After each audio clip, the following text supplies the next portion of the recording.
आरती जग पावन पुराण की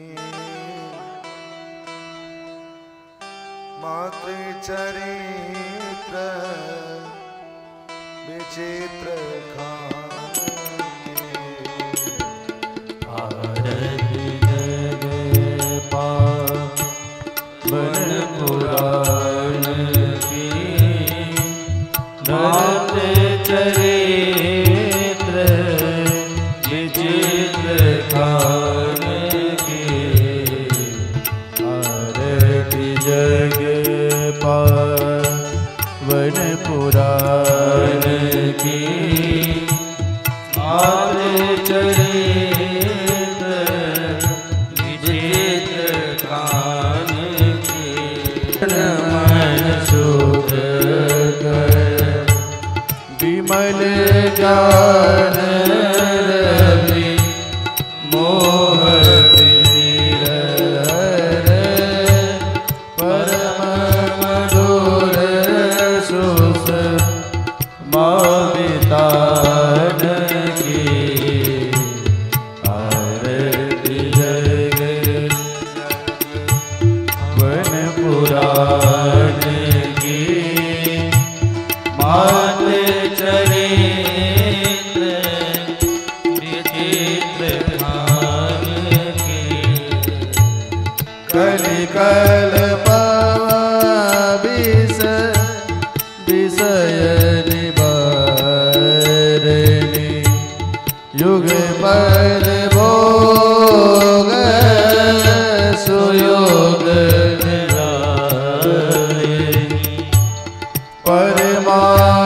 परमानंद सुधा विस्तारणी सुमोसद ज्ञान हान की आरती जग पावन पुराण की मातृचरित्र विचित्र खान की आरती से संतत सकल सुमंगलदायिनी सन्मति सद्गति मुक्ति प्रदायिनी नूतन नित्य विभूति विधायिनी परम प्रभापर तत्व ज्ञान की आरती जग पावन पुराण की मातृचरित्र विचित्र खान की आरती आरती अशांति भ्रांति भय पाप ताप माया मद सूचि सेवक मन मानस लीलारस मधु मयनान की आरती जग पावन पुराण की मातृचरित्र विचित्र खान की आरती जग पावन पुराण की मातृचरित्र विचित्र खान की मातृ चरित्र विचित्र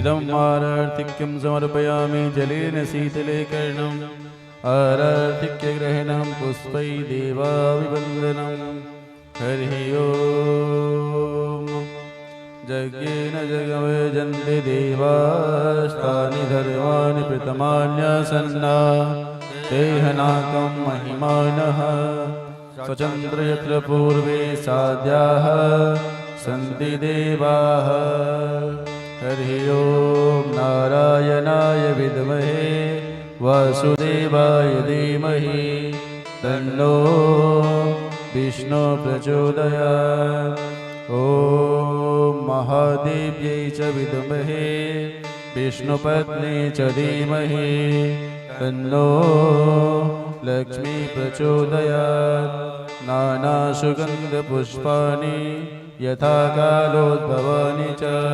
पुष्पाञ्जलिर्मया दत्ता विहार परमेश्वर मंत्रपुष्पाञ्जलिं समर्पयामि श्री पुराणपुरुषोत्तमाय नमः श्री दुर्गा देवी नमः भोली दुर्गा महारानी की जय जगदम्बे मातु की जय जय जय सीताराम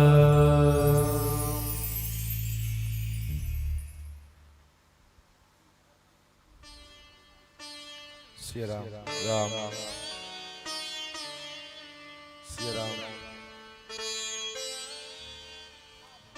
राम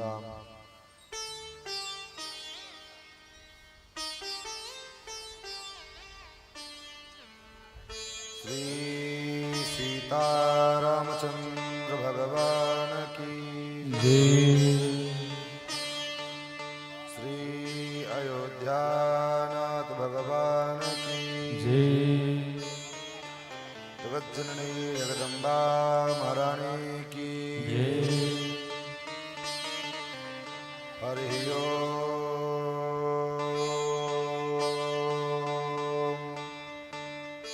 तत्संजोड़ा वृणीमहे गातुं जज्ञाय गातुं जज्ञपतये नमः देवी स्वस्तिरस्तु न स्वस्तिर्मानुषेभ्यः ऊर्ध्वं जिगातु भेषजं सन्नो अस्ति चतुष्पदे सदसस्पतिमद्भुतं प्रियेमिन्द्रस्य काम्यं सनिमेधामयाशिषं मेधां मे वरुणो ददातु मेधामिन्द्रस्य वायुश्च मेधां धाता ददातु मे ऋग्यजुस्सामरूपाय वेदारणकर्मणे प्रणवोद्गीतवपुषे महास्वशिरसे नमः ज्ञानानन्दमयं देवं निर्मलस्फटिकाकृतिमिन्द्रियमानिलेभ्यो नमोऽस्तु चन्द्रार्कमरुद्गणेभ्यः जयन्ती मङ्गलाकाली भद्रकाली कपालिनी दुर्गा क्षमा शिवा धात्री स्वाहा स्वधा नमोऽस्तुते या श्री स्वयं सुकृतिनां भवनेष्वलक्ष्मी पापात्मनां कृतधियां हृदये स्वबुद्धे श्रद्धा सतां कुलजनप्रभवस्य लज्जा तां वां नतास्म परिपालय देवि विश्वम्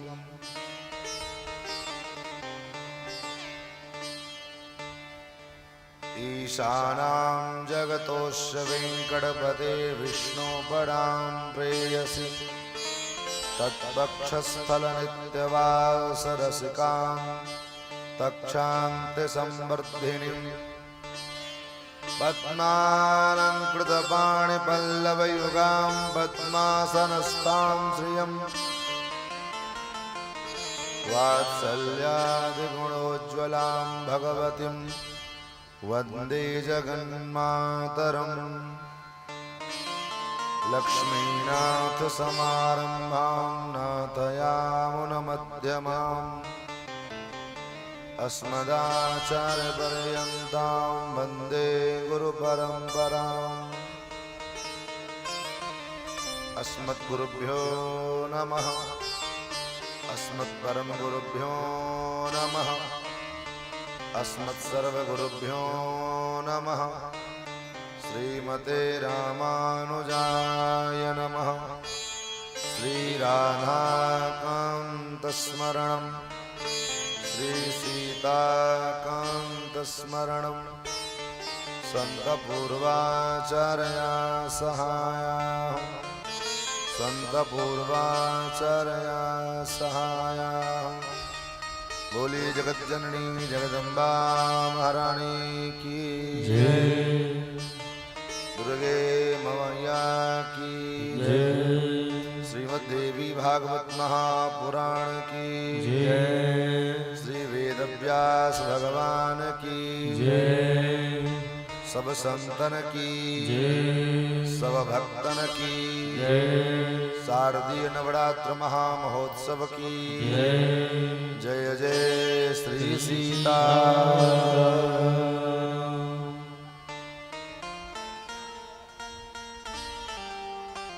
कथा में हम सब प्रवेश करें उससे पूर्व आइए अपने मन और वाणी को पवित्र करने के लिए और कथा का अधिकार हमको प्राप्त हो उसके लिए नाम संकीर्तन तत्पश्चात यथाशक्ति यथामति यथा समय हम लोग भागवत चर्चा श्रवण लाभ प्राप्त करेंगे। श्रीमन्नारायण नारायण नारायण श्रीमन्नारायण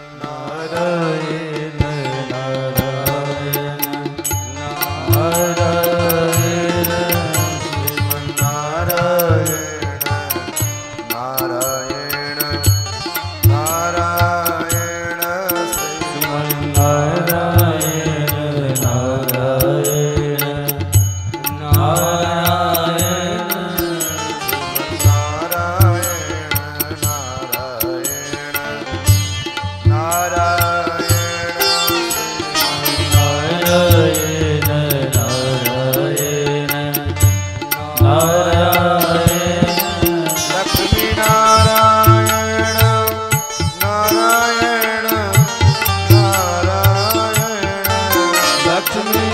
नारायण नारायण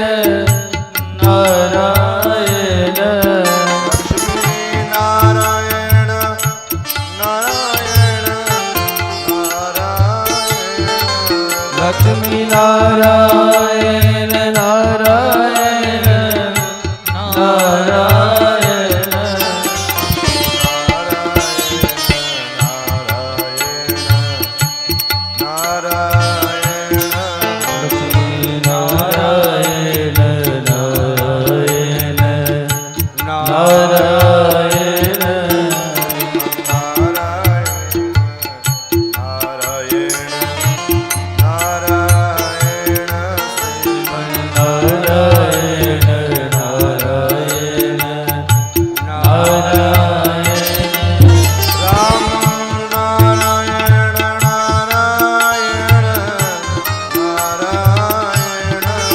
राम नारायण नारायण नारायण कृष्ण नारायण नारायण नारायण कृष्ण नारायण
पार नहीं।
भक्तवांछा करतरो भक्त वत्सल शरणागत वत्सल राजराजेश्वरी परमेश्वरी सर्वेश्वरेश्वरी भगवती बड़ाम्बा जगदम्बा के इस पावन पवित्र प्रांगण में परम पवित्र मास आश्विन मास में हम और आप भगवान उन्हीं के परमेश्वरी के पावन गौरव गाथा का रसास्वादन समास्वादन श्रवण लाभ प्राप्त करने के लिए यहाँ समुपस्थित है। शारदीय नवरात्र के पावन उपलक्ष्य में जहाँ चारों तरफ कलयुग का दावानल लगा हुआ है। कलिना धर्म मित्रेण धरेयम बाधिता धुना। कलयुग अपने अधर्म रूपी मित्र के संग मिल करके और हमारे मन मस्तिष्क को ऐसा विकृत किया है कि आज का प्राणी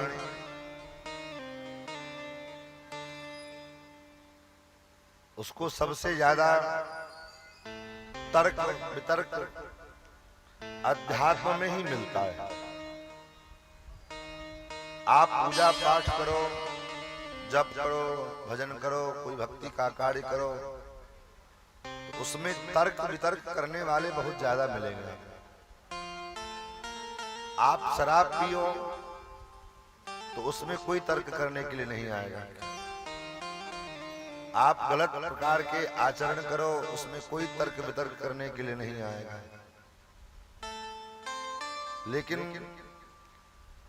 इतिहास प्रमाण है, ऐसा पहली बार नहीं सदियों से देखा गया है कि जब भी कोई महापुरुष, कोई महात्मा, चाहे कोई भी भक्त जब तब पूजा पाठ करना चाहे, उसमें विघ्न उत्पन्न करने के लिए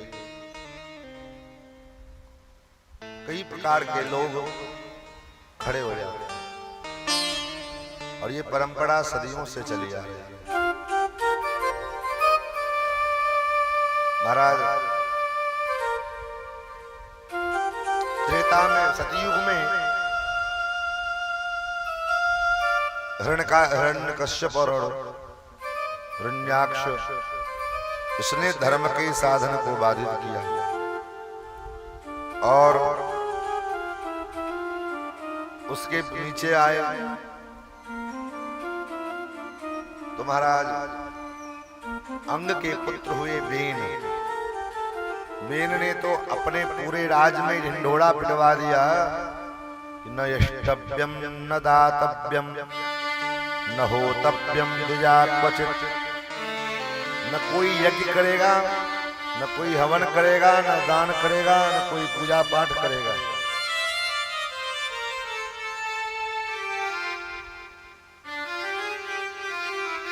तो समय समय पर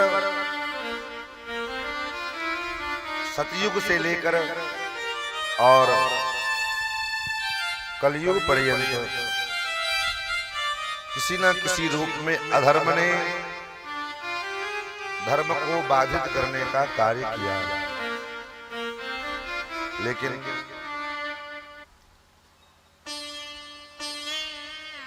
बुद्धिमान कौन है, भक्त कौन है? भक्त वही कहला सकता है जो जीवन के प्रतिकूल परिस्थिति में भी अपने धर्म का त्याग न करे। अनुकूल अवस्था आने पर, अनुकूल स्थिति परिस्थिति में तो सभी धर्मात्मा बन जाते हैं, सभी धर्म का पालन करते हैं। लेकिन धर्म का वातावरण न हो, परिस्थिति प्रतिकूल हो और उसके बाद भी अपने धर्म का त्याग हम न करें, तब आप धर्मात्मा कहला सकते हैं। ऐसे ही यूं कोई धर्मात्मा नहीं बन जाता। धर्मात्मा बनने के लिए बड़े त्याग करने पड़ते हैं। अभी तक जितने धर्मात्माओं का नाम हम लोग सुनते हैं, चाहे वो राजा हरिश्चंद्र हो, चाहे राजा दशरथ जी हो, चाहे जितने भी बड़े बड़े धर्मात्माओं की इतिहास कथा हम सुनते हैं, उन्होंने अपने जीवन में धर्म का त्याग नहीं किया। ये तो धर्म, हाँ ये बात अलग है कि धर्म के पालन में थोड़ा परेशानी जरूर आती है, लेकिन जहाँ धर्म है वहीं भगवान है। ये तो धर्म ततो जयः। भगवान किसी व्यक्ति विशेष के पक्षधर हैं ऐसा नहीं। अगर व्यक्ति विशेष के पक्षधर होते भगवान, तो महाभारत में अर्जुन का पलड़ा भारी नहीं है, भारी किसका है? दुर्योधन का पलड़ा। क्यों? संबंध में अर्जुन तो बहनोई भी लगते हैं, सुभद्रा के पति ही बहनोई। लेकिन दुर्योधन भगवान का सगा समधी है।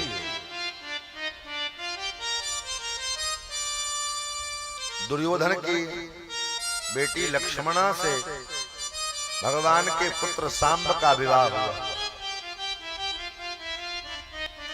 इस स्थिति से अगर देखा जाए, संबंध के दृष्टिकोण से अगर देखा जाए, तो दुर्योधन भगवान का ज्यादा नजदीकी एक पक्ष। राजनीति पक्ष अगर देखा जाए तो राजनीति कहती है कि जो पक्ष मजबूत हो उसके साथ जो है मित्रता करके राष्ट्र को चलाना चाहिए। अब किसी दूल्हे पतले, किसी जो है कमजोर देश से जाकर के समझौता कर लेंगे, तो जो प्रबल ज्यादा शक्तिशाली देश है वो हमको कभी भी पटक देगा। जैसे आज भारत अमेरिका से विरोध करने के बावजूद भी सुरक्षित है। क्यों? क्योंकि उसके संग में रूस खड़ा है, चीन खड़ा है। तो अपने राजनीति यही कहती है कि राजपाट करने के लिए, राज्य को संचालित करने के लिए अपने से ज्यादा प्रबल जो राजा है उससे मित्रता करके, संधि करके रखने में, उसको मिला करके रखने में ही भलाई है। और पांडव तो महाराज वन वन भटक रहे थे, वनवासी बने हुए थे। राज सत्ता पर में कौन आरूढ़ था? दुर्योधन, हस्तिनापुर के चक्रवर्ती सम्राट दुर्योधन। तो राजनीति के दृष्टिकोण से भी अगर विचार किया जाए तो दुर्योधन का पक्ष ज्यादा मजबूत है। लेकिन भगवान ने दुर्योधन का पक्ष नहीं लिया, पक्ष किसका लिया? बोले पांडवों का पक्ष लिया। क्यों? सब कुछ सही होते हुए, सब प्रकार से वो मजबूत होते हुए भी एक पक्ष जो है उसका कमजोर है। कौन सा पक्ष? बोले धर्म का पक्ष। कौरवों के पास धर्म नहीं है, पांडवों के पास कुछ नहीं है, लेकिन धर्म है। तो जीवन में हमारे पास सब कुछ चला जाए कोई बात नहीं, घर चला जाए, मकान चला जाए, दुकान चला जाए, खेत चला जाए, खलिहान चला जाए, सब चला जाए, कोई आपत्ति नहीं, लेकिन धर्म नहीं जाएगा। क्योंकि धर्म रहेगा तो अपने आप भी सब आएगा। ये तो धर्म ततो जय। जो धर्म की रक्षा करता है, धर्म भी उसी की रक्षा करता है। किसी भी परिस्थिति में धर्म का त्याग नहीं। आज अगर हम धर्म का त्याग कर देंगे तो कल हमारा धर्म हमारी रक्षा नहीं करेगा। युद्ध के मैदान में कर्ण के रथ का पहिया फंसा हुआ है, कर्ण रथ का पहिया निकालने में लगा हुआ है, और उस समय भगवान अर्जुन से कहते हैं, अर्जुन मारो बाण। अर्जुन कहता कैसे मारे, ये तो अभी निहत्था है, निहत्थे पर में शस्त्र चलाना ये धर्म नहीं है। कर्ण ने भी उधर से कहा कृष्ण अब जवाब दो, किसी निहत्थे के ऊपर में शस्त्र का प्रयोग करना ये कहाँ का धर्म है? भगवान ने अर्जुन को कर्ण को डांटा। मुस्कुराते हुए भगवान ने कहा कर्ण आज तो बड़ी धर्म की दुहाई दे रहे हैं, आज खुद पर जब संकट आन पड़ी तब धर्म की दुहाई देते। उस समय तुम्हारा धर्म कहाँ गया था जब 7 महारथियों ने मिलकर के अकेले अभिमन्यु को घेर करके निहत्था और मार डाला। उस समय तुम्हारा धर्म कहाँ गया? कर्ण कान खोल करके सुन लो, धर्म उसी की रक्षा करता है जो धर्म की रक्षा करता है। धर्मो रक्षति रक्षितः, जिसने धर्म की रक्षा की है उसी का धर्म ही रक्षा करता है। तुमने धर्म का त्याग किया और आज तुम धर्म का आड़ लेकर के सुरक्षित नहीं रह सकते हो। इस प्रकार कहा तो कर्ण चुप हो, और उसी समय अर्जुन को भगवान ने कहा मारो बाण, क्योंकि भगवान जानते थे कर्ण के हाथ में अगर धनुष बाण रहेगा तो अर्जुन मार नहीं सकता। महाराज महाभारत के युद्ध में जितने महारथी हैं उनमें अर्जुन 7वां नंबर का महारथी है। अर्जुन का जो नंबर है वो 7वां स्थान है। 6 महारथी इसके ऊपर हैं। एक तो स्वयं भगवान कृष्ण हैं, पितामह भीष्म हैं, गुरु द्रोणाचार्य हैं। गुरु द्रोणाचार्य के हाथ में धनुष होता और कोई उसका वध कर दे तो संभव ही नहीं। भीष्म पितामह की जब तक इच्छा नहीं हो निश्चय करें कि सब कुछ भी छूट जावे लेकिन धर्म का त्याग नहीं हो। और वर्तमान परिस्थिति में, वर्तमान कलिकाल में सभी जगह के समाज का स्थिति, विशेष करके हिंदू सनातन समाज का बड़ा विचित्र दशा होती जा रही है। सब जगह क्या दशा है? बोले महाराज जहां कहीं धर्म का कार्य हो रहा हो उसमें समर्थन करने वालों की संख्या कम होती है और विरोध करने वालों की संख्या ज्यादा। ऐसी स्थितियों में, ऐसी परिस्थिति में हम आप अत्यंत सौभाग्यशाली हैं जो यहाँ बैठ करके भगवान की चर्चा, देवी के गुणानुवादों की चर्चा करने के लिए उपस्थित हो। कल की कथा में हम लोगों ने पुराणों की संख्या और उनके श्लोकों की संख्या का वर्णन श्रवण किया। 18 पुराण और प्रत्येक पुराणों के संख्या का निरूपण, श्लोक संख्या का निरूपण किया गया। 28 व्यास हैं। व्यास भी एक पद है। प्रत्येक द्वापर में अलग अलग व्यास प्रकट होते हैं। वर्तमान जो द्वापर युग जो चतुर्युग में चल रहा है, ये 28वां कलयुग है। वर्तमान जो कलयुग है, ये कौन सा कलयुग है? 28वां कलयुग। 72 बार जब चारों युग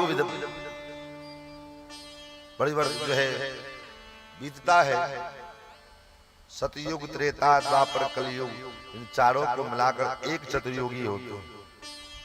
और ये 72 चतुर्युगी बीतते हैं तो एक मनु बदलते हैं। एक मनु का समय सीमा पूर्ण होता है। जैसे 5 साल पर में विधायक सांसद का समय पूरा होता है, उस गद्दी पे दूसरा कोई आके बैठता है। मुख्यमंत्री का समय पूरा हुआ तो दूसरा चुनाव हुआ, दूसरा कोई आके बैठा। उसी प्रकार 72 चतुर्युगी जब व्यतीत होती है तो एक मनवंतर, एक मनु बदलते हैं। और ऐसे जब 14 मनु बदलते हैं तो एक कल्प होता है। और एक कल्प का दिन और एक कल्प की रात्रि, ये ब्रह्मा का जो है एक दिन होता है, दिन रात मिला करके।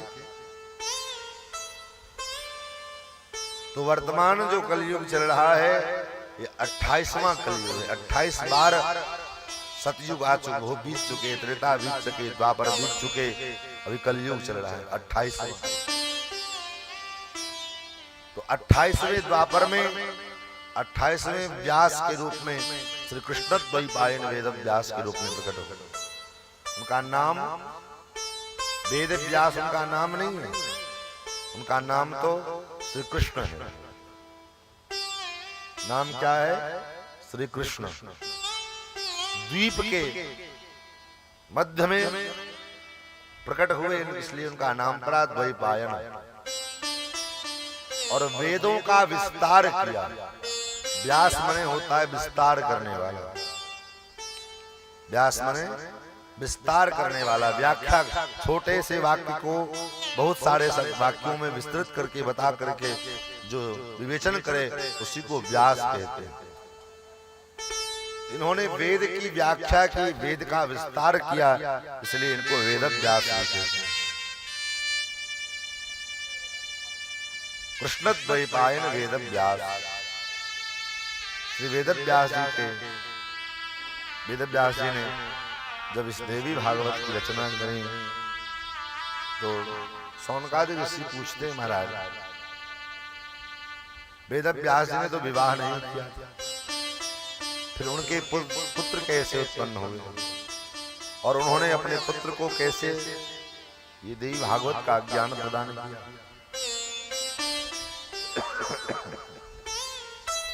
सुतम मया तत्र तथा गृहीतम यथार्थवत् व्यासमुखान् मुनीन्द्रा पुराण गुह्यं सकलं समेतं गुरो प्रसादात् करुणानिधेश्च। महाराज, मैंने तो सुना है कि उनके पुत्र अयोनिज थे, किसी माँ के गर्भ से उनका जन्म नहीं हुआ। ये कथा कैसे, ये सुखदेव जी इनका जो पुत्र, उनका जन्म कैसे हुआ, ये प्रसंग मुझे सुना। सूत जी कहते हैं, हे मुनियो, एक दिन वेद व्यास जी महाराज सरस्वती नदी के किनारे अपने आश्रम में विराजमान थे। उसी समय गौरैया पक्षी, इसको कलविंग कहते हैं, गौरैया पक्षी का जोड़ा आपस में प्रेम कर रहे थे। और उनके जो छोटे छोटे बच्चे थे पिंजरा में, वो घोंसला में, घोंसले में वो दोनों पक्षी अपने बच्चे को बड़ा लाड़ दुलार कर रहे हैं। बच्चा छोटा सा अभी अंडे से बाहर निकला है और चुन चुन चुन चुन बोल रहा है।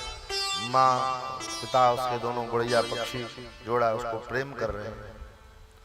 जात मात्रम शिशुम नीड़े मुक्तमंडान मनोहरम तम्रास्यम सुरभ सर्वांगम इच्छांकुरविवर्जितम। महाराज उन दोनों गौरैया पक्षी अपने बच्चे को लाड़ लड़ा रहे हैं, लाड़ कर अपने पंखों से उसको छाया दे रहे हैं। अनेक प्रकार से उसको जो वात्सल्य बच्चे के प्रति होता है वो पक्षी अपने अनुसार उसका वात्सल्य उसका दुलार कर रहा है। ये चीज ये दृश्य जो है व्यास जी अपने आश्रम में कुटिया में बैठे बैठे देख रहे थे। तो व्यास जी के मन में एक कुतूहल हुआ। देखो मनुष्य तो अपने बच्चों के प्रति प्रेम करता है, तो मनुष्य के मन में एक स्वार्थ होता है, एक भाव होती है कि बच्चा आगे बढ़ेगा, जवान होगा, बड़ा होगा तो मेरी सेवा करेगा।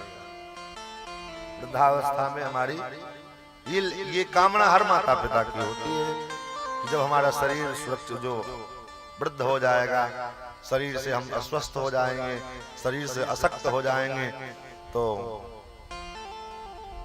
ये संतान हमारी सेवा करेगा। ये मनुष्य में सहज प्रवृत्ति होती है।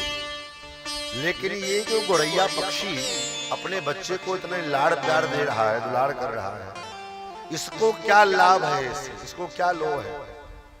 जिस दिन इस पक्षी को, इस बच्चे को उड़ना आ जाएगा, ये अपने माँ बाप को छोड़ के उड़ जाएगा। उसके बावजूद भी ये गौरैया पक्षी अपने बच्चों से कितना प्यार कर रहा है।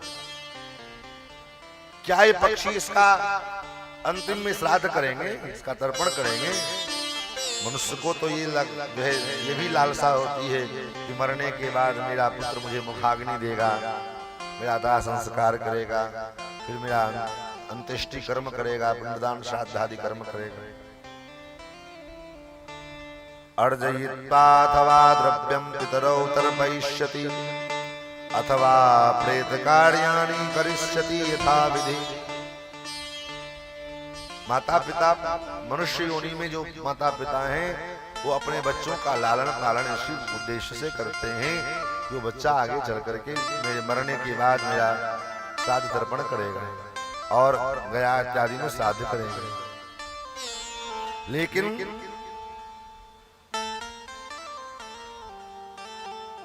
इसको क्या लाभ है, इस पक्षी को क्या लोभ है इस अपने पंछी से? उसके बाद भी अपने संतान के प्रति, अपने बच्चे के प्रति इसका इतना।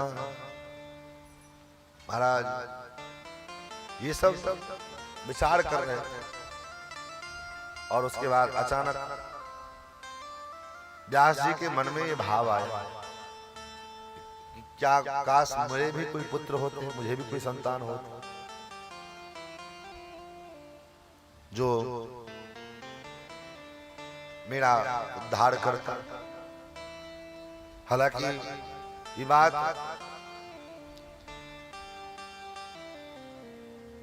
प्रचलन में भी है, लोग कहते भी आपस में, व्यवहार में भी, अपत्रस्य गतिर्नास्ति स्वर्गो नैव च नैव च, अपुत्र की कोई गति नहीं है। ये सब बात विचार करते हुए मन जो है वेद व्यास जी के मन में चिंता हुई कि जब मैं वृद्ध हो जाऊंगा तो मेरे न रहने के बाद मेरे कुल का जो है वंश कैसे आगे बढ़ेगा, मेरे पितरों का श्राद्ध तर्पण कौन करेगा, मेरा फिर श्राद्ध दान आदि क्रिया कौन करेगा। हालांकि ये बात अपने लिए वेद व्यास जी नहीं कर रहे, वेद व्यास जी तो चूंकि इस कर्म बंधन से मुक्त हो चुके हैं, क्योंकि उनके पास इतना ज्ञान विज्ञान है, इन कर्म बंधन से वो मुक्त हो चुके हैं, प्रवृत्ति मार्ग से मुक्त हैं। लेकिन संसार के जीवों को इसमें प्रवृत्त कराने के लिए, हम जैसे, हमारे आपके जैसे संसारी प्राणियों को संसार में प्रवृत्त कराने के लिए मानो एक प्रकार से वेद व्यास जी अपना उदाहरण दे करके हमको समझाना चाहते हैं। मृत्युकाले मनस्तस्य दुःखेन भ्रमते यतः अतोऽस्य दुर्गतिर्नूनं भ्रान्तचित्तस्य सर्वथा। मृत्यु काल में सेवा करने वाला कोई तो चाहिए। इस प्रकार से वेदव्यास जी के मन में बड़ा चिंता हुआ और मन में विचार करने लगे, पुत्र प्राप्ति के लिए मैं किसकी आराधना करूं? ब्रह्मा के शरण में जाऊं, विष्णु की शरण में जाऊं, शंकर जी के शरण में जाऊं, किसके शरण में जाऊं मुझे समझ में नहीं आता, क्या करूंगा? उसी समय कानों में वीणा की ध्वनि सुनाई पड़ी और हाथों में वीणा लिए हुए देवर्षि नारद प्रकट हो गए। नारद जी को आश्रम में आया जान करके प्रणाम किया। नारद जी ने कुशल समाचार पूछा, कहा महाराज क्या क्या? बड़े व्याकुल थे वेदव्यास जी। नारद जी ने देखा मुखमंडल, नारद वेदव्यास जी क्या बात है? आपका चेहरा बता रहा है कि आप कुछ उदास हो, क्योंकि हमारे हृदय में क्या चल रहा है ये हमारे नेत्र से पता चलता है। मन महीप के हाल को दृग दीवान कह देते। मन रूपी राजा का क्या दशा है, क्या स्थिति है, ये बात आंख रूपी जो दीवान है, मंत्री है, वो बता देता है। आप उसको छुपाना चाहो, दुख को, आप दुखी हो, अपने दुख को छिपाना चाहो तो आप छिपा नहीं सकते। आप सुखी हो तो अपने सुख को छिपाना चाहो तो तभी नहीं। न दुख छिप सकता है, न सुख छिप सकता है, न चिंता छिप सकती है। आप कितना भी उसको छिपाने का प्रयास करोगे लेकिन वो कहीं न कहीं प्रकट हो जाएगा। तो नारद जी ने देखा कि वेदव्यास जी बड़े चिंता, तो क्या बात? चिंता तो रोसी कस्मात तुम द्वैपायन स्वदस्व में। ये द्वैपायन क्या बात है? आप इतने चिंतातुर क्यों हैं? क्या हो गया आपको? व्यास जी ने कहा, महाराज अपुत्रस्य गतिर्नास्ति न सुखम मानसे यतः तदर्थम दुःखजिस्तस्याहं चिंतयामि पुनः पुनः। मैंने सुना है अपुत्र व्यक्ति की गति नहीं होती, मेरा कोई पुत्र नहीं है, यही चिंता मुझे खाए जा रही है। मैं तपस्या के द्वारा पुत्र प्राप्ति करना चाहता हूं, लेकिन मेरे मन में एक सवाल ये है कि कौन सा सवाल? बोले अपनी तपस्या के द्वारा किस देवता को मैं प्रसन्न करूं, किनकी आराधना करूं, किनकी सेवा करूं, ये मुझे समझ में नहीं आता है।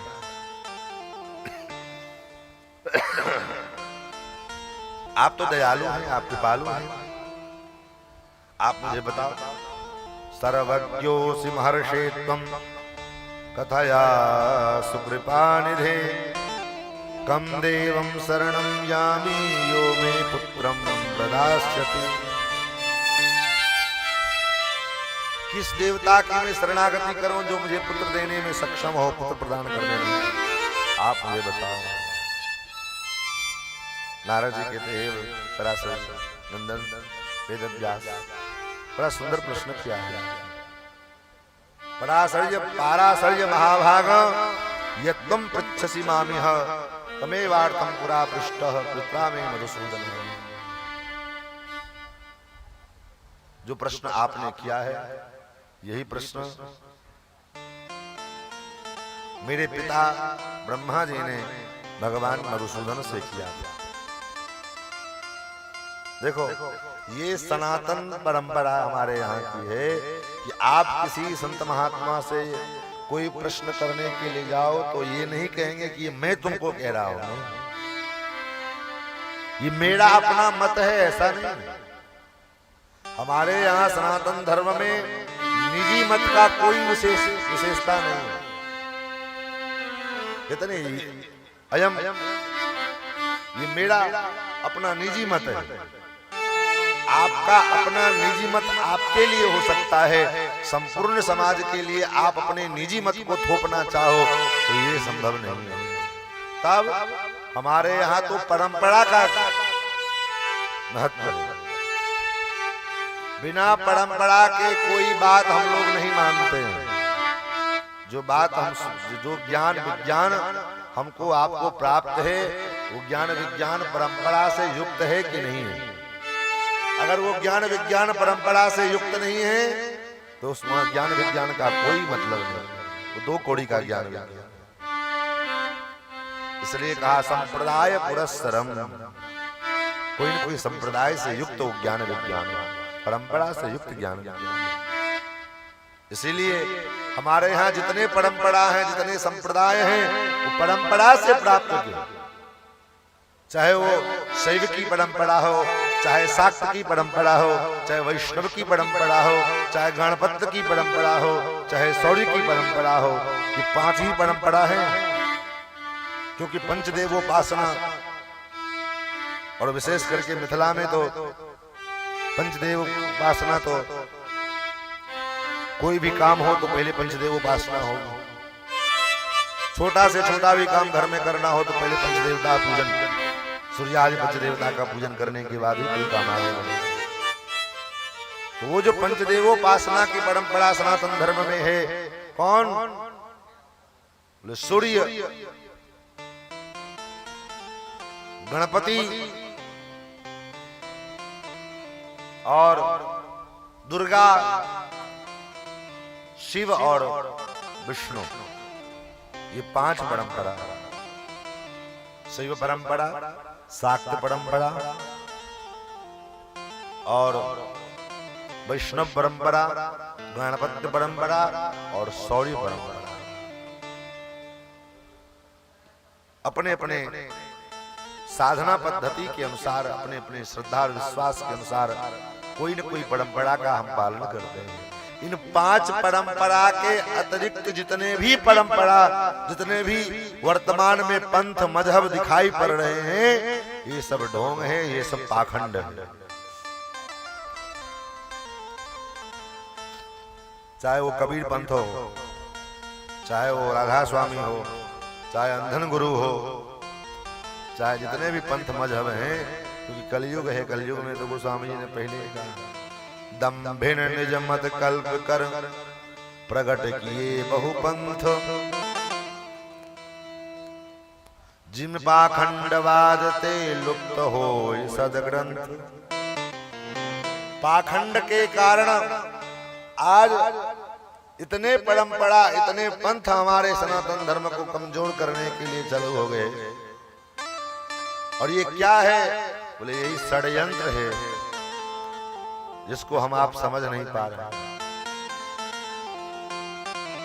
मानना आपकी, मानना न मानना आपकी मर्जी है, हमारा तो काम है रास्ता बताना।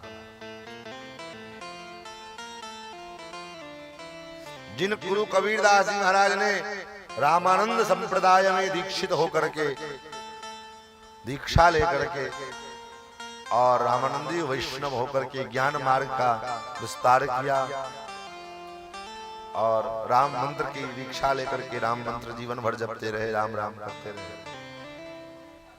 तो आज उन्हीं के पंथ के अनुयायी लोग कहते हैं कि राम तो ना भगवान थे ही नहीं, राम को भगवान मानने को तैयार है। राम एक मनुष्य थे। जिन हनुमान जी की पूजा उपासना सभी सनातनी लोग बड़े श्रद्धा और भक्ति से करते हैं, उनको कहते हो तो बानर था। क्यों? ये चीज तो कहीं कबीरदास जी की वाणी में जो है हनुमान जी के लिए बानर शब्द का प्रयोग, बानर करके और हनुमान जी को अपमानित करने का जो है पंक्ति कहीं इतने वाणी कबीर बाबा के हैं कहीं नहीं मिलता है। और तुम कबीर बाबा से ज्यादा गहरे ज्ञानी हो गए। तो बिना परंपरा के, बिना संप्रदाय के जो ज्ञान विज्ञान है, उस ज्ञान विज्ञान का कोई मूल्य हमारे यहाँ नहीं है। गीता में स्वयं भगवान अर्जुन को ज्ञान दे रहे हैं, गीता का उपदेश कर रहे हैं। और वहां पर में भगवान ये नहीं कहते कि ये ज्ञान मैं तुमको दे रहा हूं। तब एवं परंपरा प्राप्तम इमं प्राप्तर्षयो विदुः, हे अर्जुन, ये ज्ञान परंपरा से प्राप्त है। मैंने ये ज्ञान भगवान सूर्य को दिया, सूर्य ने विवस्वान को दिया था, विवस्वान ने इक्ष्वाकु को दिया, और वो परंपरा वहां से चली। जो परमात्मा स्वयं भगवान जब गुरु के रूप में आए, भगवान ने गीता को का ज्ञान अर्जुन को क्यों दिया? क्योंकि अर्जुन ने भगवान को गुरु माना। शिष्यस्तेहं साधिमां प्रपन्नम। जब गुरु मान लिया भगवान को अर्जुन ने, जब गुरु की भूमिका में भगवान आए तो भगवत्ता को किनारे थोड़ा देर के लिए कर दिया, और गुरु की जो परंपरा है, इसलिए भगवान कहते हैं कि अर्जुन, ये ज्ञान जो मैं तुमको दे रहा हूं, ये परंपरा से प्राप्त ज्ञान है। क्योंकि सनातन धर्म में परंपरा का बहुत बड़ा महत्व है, संप्रदाय का बहुत बड़ा महत्व है।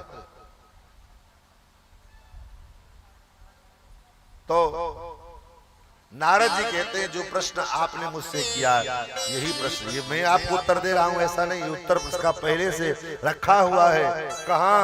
बोले यही प्रश्न मेरे पिता ब्रह्मा जी ने भगवान मधुसूदन से किया। और ब्रह्मा जी ने एक दिन भगवान का ध्यान, भगवान को ध्यान की मुद्रा में देखा।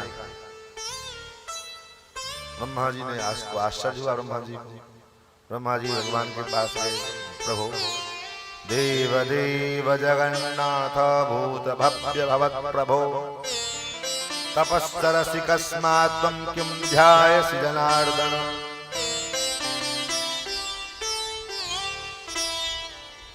हे नाथ, हे देवादिदेव, हे देवों के देव, सारा संसार तो आपको आपका ध्यान कर रहा है, लेकिन आप किसका ध्यान कर रहे हैं?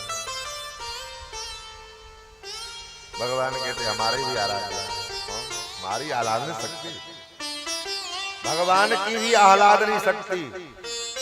यही कथा भागवत की कथा में भी आती है।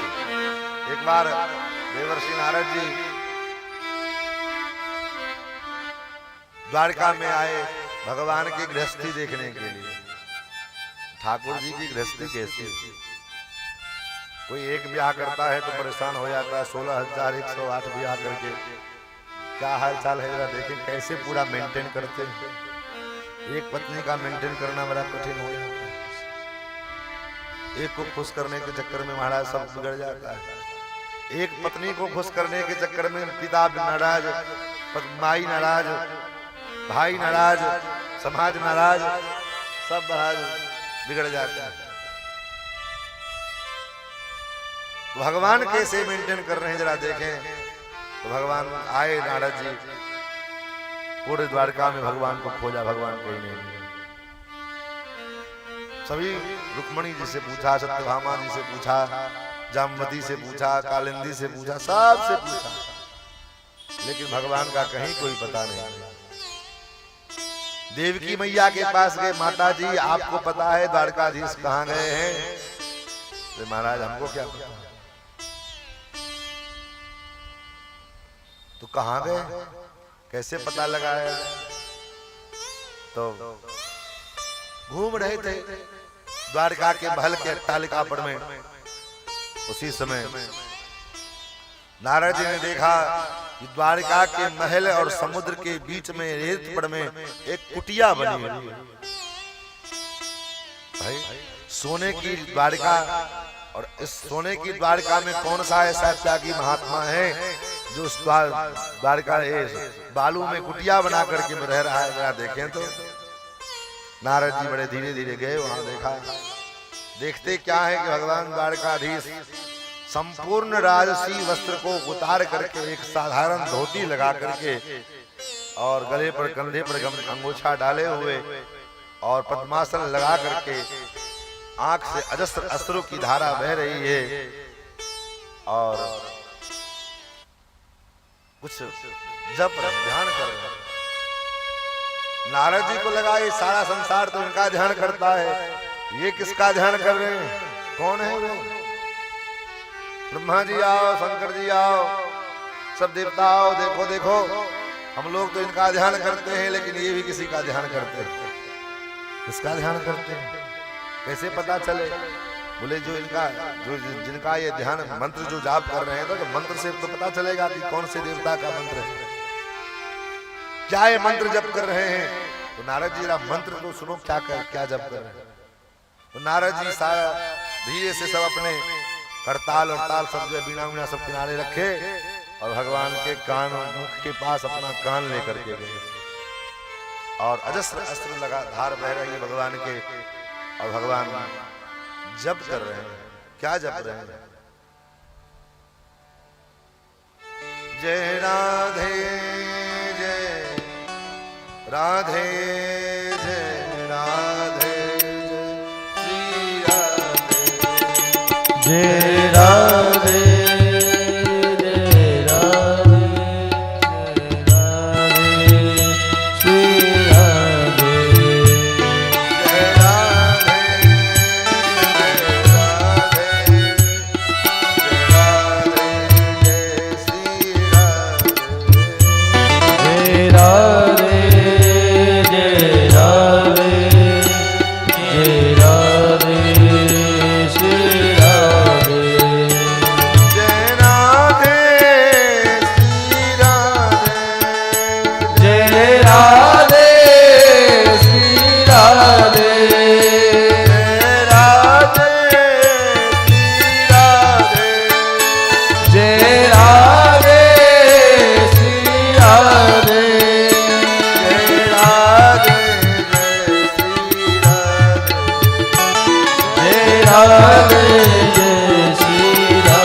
किसका ध्यान कर रहे हैं? भगवान कहते हैं हे ब्रह्मा जी,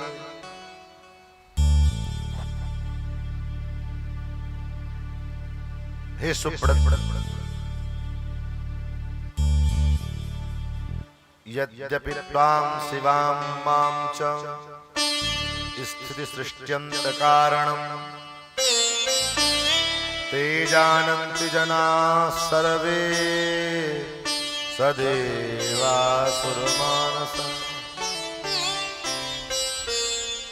लोग यही जानते हैं, समझते हैं कि आप सृष्टि के कर्ता हो, मैं पालक हूं और भगवान शंकर संहारकार। सृष्टा तुम पालकश्चाहम हरः संहारकारकः कृता शक्तेति संतर्कः क्रियते वेद पारग। लेकिन तर्क करने का विषय ये है, विचार करने का विषय ये है, मान लीजिए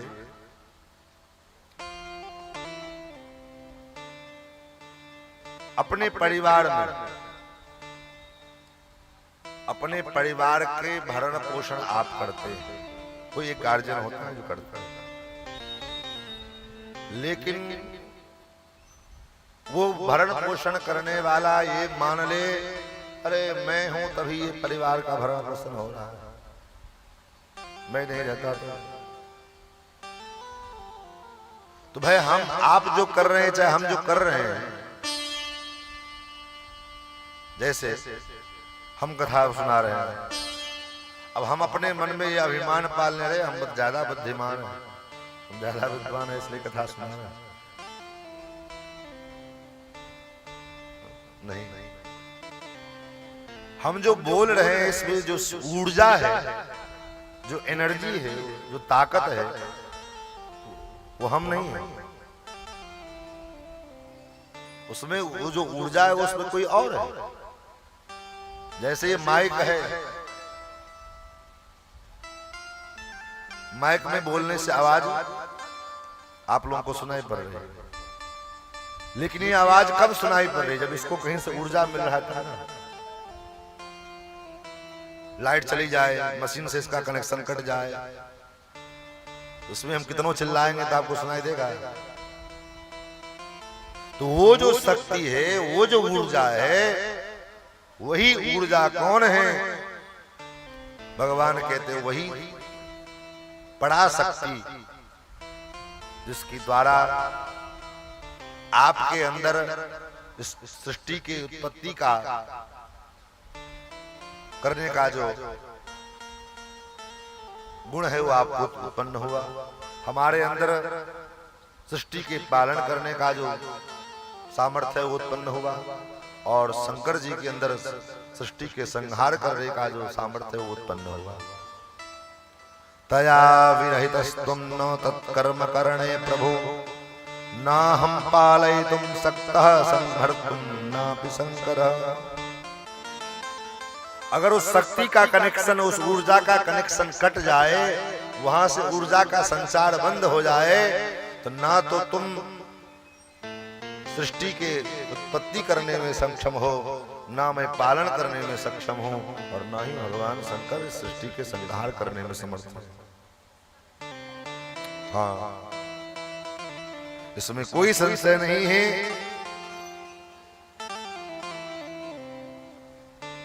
उन्हीं की शक्ति के बिना, उसी पराशक्ति के बिना, उसी पराम्बा के आधार के कारण ये संपूर्ण सृष्टि जो संचालित हो रही है, निमित्त हम हैं, निमित्त आप हैं, लेकिन माध्यम हम बने हैं। लेकिन हम ये मान लें कि हम करने वाले हैं, यही अहंकार है, और अहंकार के कारण ही जीव का विनाश होता है। अहंकार विमूढ़ात्मा कर्ताहम् इति मन्यते।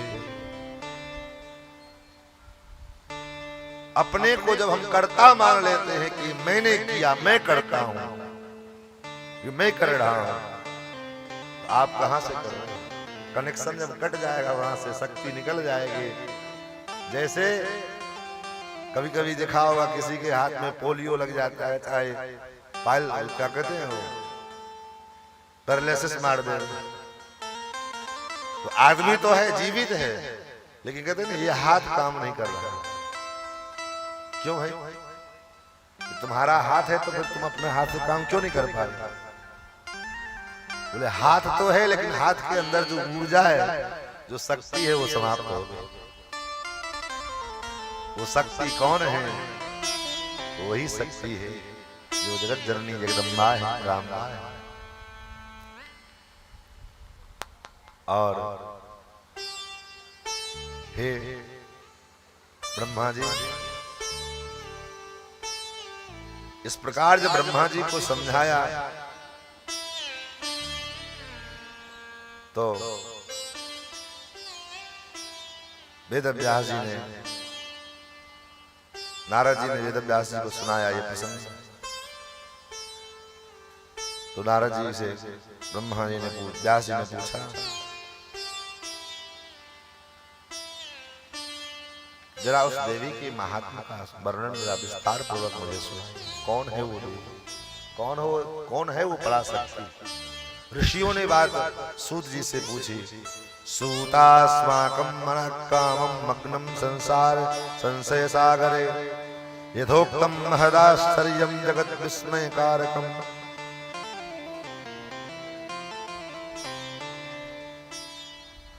तो सूत जी कहते हैं, शृण्वन्ति मुनयः सर्वे सावधाना समन्ततः चरितं देवदेवस्य विष्णु परमतेजसा। सूत जी ने कहा, एक बार क्या हुआ, भगवान नारायण का मस्तक, भगवान विष्णु का मस्तक सिर जो है धड़ से अलग हो गया। भगवान का मस्तक धड़ से अलग हो गया, कैसे, ऐसा कैसे हो गया महाराज? बड़ा विस्तृत आश्चर्य की बात है ये, जरा मुझे सुनाओ कैसे हुआ ऐसा।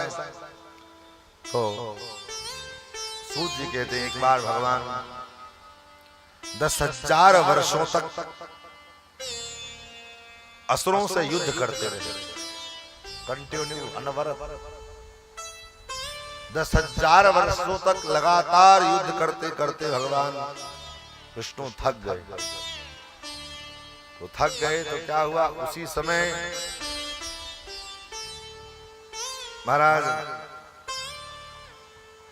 किसी शुभ स्थान पर बैठ करके, और सोने का जगह तो था नहीं, तो धनुष के जो प्रत्यंचा डोरी बंधा हुआ जिसको है वो प्रत्यंचा कहते हैं, बंधे हुए, क्योंकि युद्ध के काल में ही भारतीय लोग जब युद्ध करना हो तो धनुष में डोरी चढ़ावे और तब युद्ध करें, और जब युद्ध समाप्त हो जाए तो रस्सी को खोल देवे उसका। जैसे कलाकार लोग, हमारे बाबा हैं यहाँ तबला बजाते हैं, अब तबला जब कथा में बैठेंगे तो बजाएंगे तो तबला को चढ़ाएंगे, और जब तबला कथा पूरा हो जाएगा तबला उतार देते हैं। कलाकार लोग नाल बजाने के लिए नाल को चढ़ाते हैं, नाल बजाना कीर्तन खत्म हो गया, नाल का काम, तो उसको फिर रिंच लेके खोल ढीला कर देते, क्यों लोग उतार रहे हैं, जब बजाने का समय का तब चढ़ाया जाएगा। उसी प्रकार से युद्ध में वीर लोग, धनुष धारण करने वाले लोग, धनुष चलाने वाले भारतीय लोग युद्ध के समय धनुष के ऊपर में प्रत्यंचा चढ़ावे, और जब युद्ध संपन्न हो जावे तो फिर प्रत्यंचा डोरी को खोल देते। लेकिन यहाँ युद्ध तो संपन्न नहीं हुआ था, युद्ध तो चल ही रहा था। कुछ देर के लिए जब सब राक्षस लोग मर गए तो भगवान ने सोचा थोड़ा आराम कर ले, मौका मिला है, विश्राम कर ले, फिर असुर लोग आएंगे तो देखा जाएगा। तो धनुष की प्रत्यंचा को उतारा नहीं, बस ऐसे ही प्रत्यंचा को, धनुष को खड़ा करके और उसके ऊपर गर्दन रख करके टेक लगा करके पद्मासन लगा करके बैठे और नींद में आ गए, सो गए। और दैव योग से इतनी गहरी नींद आ गई महाराज। कुछ दिन समय बीता तो ब्रह्मा जी ने सभी देवताओं को इकट्ठा किया और उस देवी को मनाने के लिए, पराम्बा को मनाने के लिए एक यज्ञ का आयोजन किया सभी देवताओं ने मिलकर। देव कार्य की सिद्धि के लिए कोई काम रहा होगा, उसकी कल्पना करके, संकल्प लेकर के, और देव जो है यज्ञ करने का मन बनाया। लेकिन अब यज्ञ हो कैसे? क्यों? क्योंकि भगवान विष्णु तो है नहीं, तो उनका अन्वेषण किया जाए, खोजा जाए, कहाँ है वो। खोजते खोजते सब देवता लोग भगवान के पास आए, तो भगवान तो उस समय निद्रा में थे। स्थितेषु सर्वदेवेषु निद्रा सुप्ते जगत्पतौ चिंता मापुः सुरा सर्वे ब्रह्म रुद्र पुरोगमा। ब्रह्मा जी शंकर जी सब चिंतित हो गए, भगवान तो सो रहे हैं, क्या किया जाए। देवताओं ने कहा जगा देते हैं। बोले नहीं नहीं, क्योंकि कोई गहरी नींद में सो रहा हो थका माला तो उसको उस समय जगाना नहीं चाहिए। तानुवाच ततः सक्रम कर्तव्यम सुरोत्तमा निद्राभंगम कथम कार्यश्चिन्तयन्तु सुरोत्तमा। इतनी गहरी नींद में भगवान सो रहे हैं तो इस अवस्था में कैसे इनको जगाया जाए। उसी समय वहां पर में दीमक, दीमक जानते हैं जिसको दीवार कहते हैं,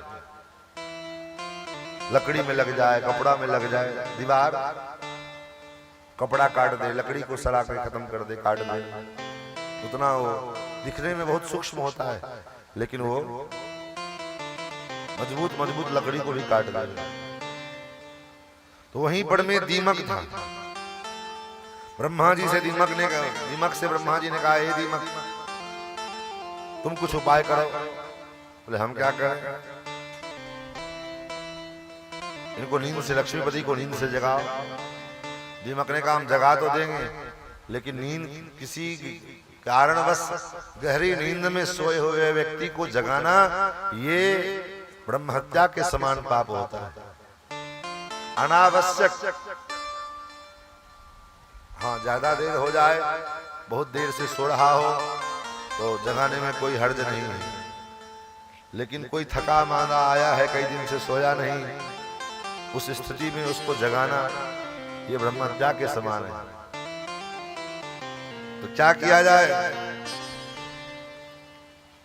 दीमक ने कहा हम तो इनको जगाएंगे, जो हमको पाप लगेगा इसके बदले कुछ मिले, घूस घूस मिले, कुछ आप फैसिलिटी हमको दो तो हम कुछ काम करें, अन्यथा बिना मतलब के हम क्यों करें, बिना मतलब के पाप आप अपने सिर क्यों मोल ले।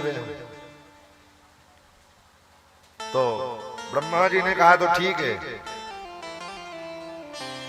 होम कर्मणि पार्श्वे च हविर्दानात् प्रतिष्ठति तत्ते भागं विजानीहि कुरु कार्यं परान्विता।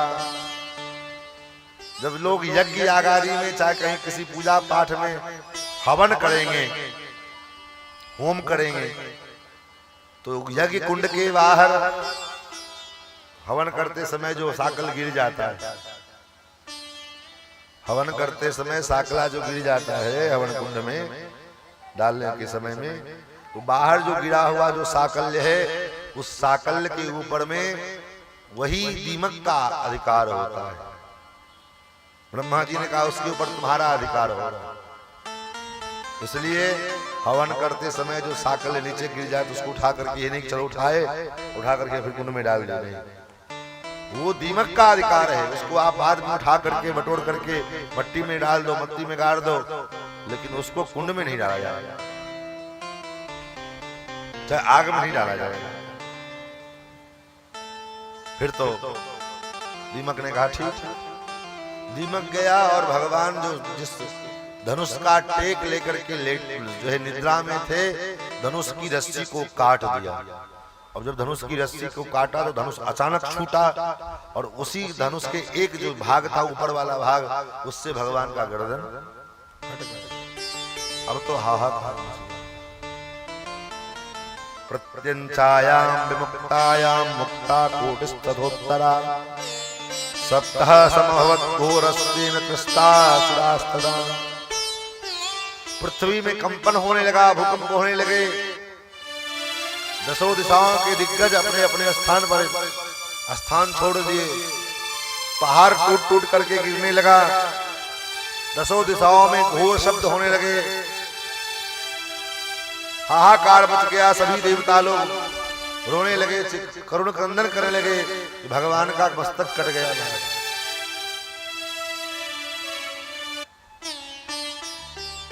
भयंकर अंधकार छा गया। अब देवताओं लोग घबराए, अब क्या होगा। मायेयं कस्य देवस्य यदा ते शिरोहृतम् अच्छेदस्तमवेद्योऽसि अभद्रायुष सर्वदा। ये क्या हो गया? हम लोग तो भगवान को जगाने के लिए काम किए थे, ये तो अनर्थ हो गया। क्या किया जाए? दैवं पुरस्कारश्च देवी सदृशा भुवौ उपायस्य विधातव्यो दैवात् फलति सर्वथा। अब तो भगवान शिव भोले बाबा वहीं थे। भोले बाबा ने कहा देखो रोने धोने से क्या फायदा होगा, जो होना था वो तो हो गया। अब तो इसका उपाय करो कि अब ये मामला कैसे सही होगा, ठीक कैसे होगा, भगवान विष्णु का मस्तक कैसे जुड़े।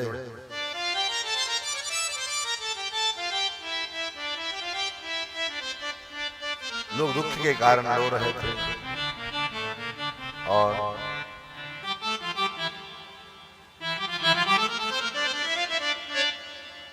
चिंतयन्तु महामायां विद्यादेवीं सनातनीं सा विधास्यति नः कार्यं निर्गुणां प्रकृति परा। सब देवी की आराधना करेंगे, मां की उपासना करेंगे। ब्रह्मा जी ने कहा उस परम देवी जो ब्रह्म विद्या की ब्रह्म विद्या है, जो सनातनी है, गूढ़ांगी है, महामाया है, ऐसे मां का हम शरणागति करें। फिर तो वेदों ने उस देवी की स्तुति की है। नमो देवी महामाये विश्वोत्पत्ति करे शिवे निर्गुणे सर्वभूतेषु मातः शंकर कामदे। हे मां, हे अष्टभुजा धारण करने वाले, हे देवी देवताओं के अधिष्ठात्री, हे सिंधुपुत्री, आप हम पर कृपा करो, इस विपत्ति से हमको बाहर निकालने का मार्ग प्रशस्त करो। और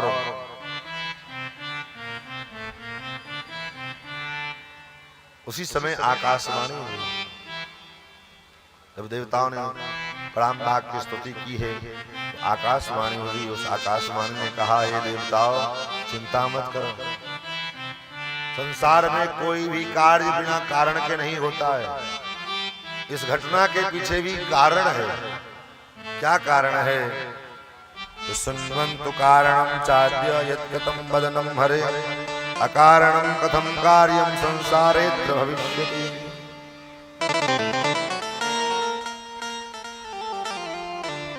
हे देवताओं,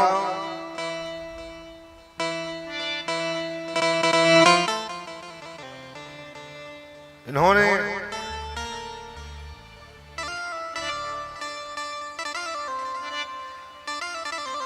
इनके द्वारा एक हयग्रीव नाम के राक्षस का उद्धार होना और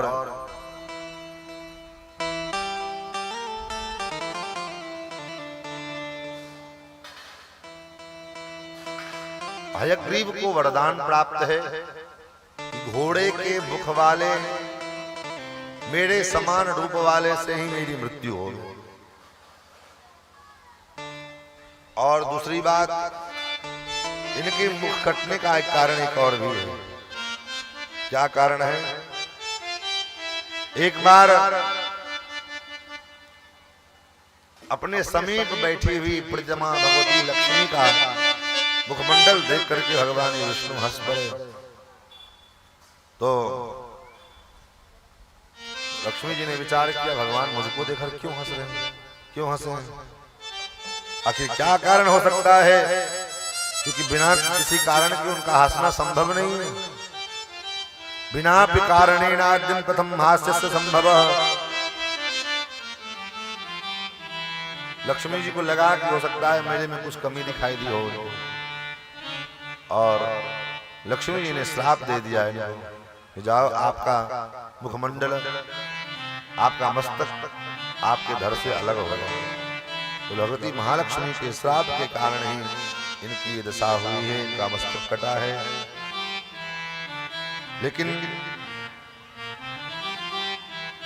इसमें मेरी भी इच्छा थी कि हयग्रीव नाम के दैत्य का वध इन्हीं के हाथों होना है, क्योंकि हयग्रीव को वरदान है कि मेरे समान आकृति वाले, मुखाकृति वाले किसी देवता से हमारी मृत्यु हो। और हयग्रीव घोड़े के समान मुख वाला तो कोई देवता है ही नहीं। सब देवता दिव्य हैं। तो घोड़े के समान मुख वाले आकृति वाले देवता से हमारी मृत्यु हो तो अब इनके मस्तक पर, इनके शरीर के ऊपर में किसी घोड़े का मुख का स्थापन होगा और फिर इनके द्वारा हयग्रीव की मृत्यु होगी। फिर तो भगवान के मुखारविंद पर, भगवान के धड़ के ऊपर में घोड़े का मस्तक लगाया गया और भगवान हयग्रीव के साथ उनका उस हयग्रीव राक्षस का भयंकर युद्ध हुआ। और उस युद्ध में हयग्रीव का वध हुआ। देवता लोग जय जयकार करते।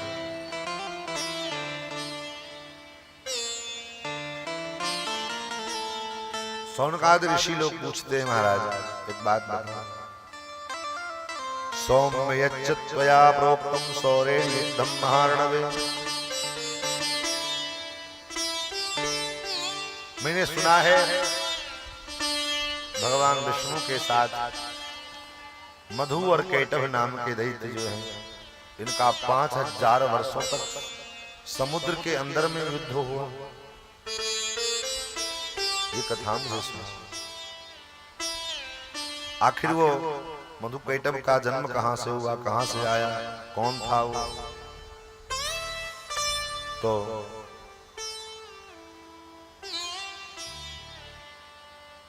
और भगवान के साथ युद्ध हुआ, कैसे युद्ध हुआ, भगवान ने फिर उसका वध कैसे किया, ये कथा मुझे सुनाओ। क्योंकि कथा 3 प्रकार के होते हैं। श्रवणम त्रिविधम प्रोक्तम सात्विकम राजसम तथा तामसम च महाभाग सुयोक्तम निश्चयान्वितम। 3 प्रकार की कथा होती है, सात्विक कथा, राजसी कथा और तमोगुणी कथा। सात्विक कथा क्या है? वेद आदि शास्त्रों का श्रवण, ये सात्विक कथा है। और राजाओं के चरित्र का वर्णन, ये राजसी कथा है। और तमोगुणी दैत्यों के, असुरों के वध की कथा जो है, ये तमोगुणी कथा है। सूत जी कहते हैं, बड़ा सुंदर प्रश्न किया। एक बार भगवान ने देखा इन देवताओं को मैं बार बार मदद करता हूं और ये देवता लोग अमृत पी करके मुझे ही भूल जाते हैं। देवताओं के ऊपर जब विपत्ति पड़ती है तो भगवान कोई न कोई रूप धारण करके आते हैं और देवताओं का जो है कल्याण करते हैं। चाहे रावण कुंभकर्ण के रूप में देवताओं को परेशानी आए तो रामावतार लेते हैं, जरासंध दंतवक्र आदि के रूप में आवे तो कृष्णावतार लेते हैं, जो है हिरण्याक्ष हिरण्यकश्यप के रूप में आवे तो भगवान नृसिंहावतार और वराहावतार लेते हैं। तो जब जब देवताओं के ऊपर में संकट आता है तो ये देवताओं की रक्षा के लिए भगवान अवतार लेते हैं। लेकिन ये देवता लोग भगवान को ही भूल जाते हैं।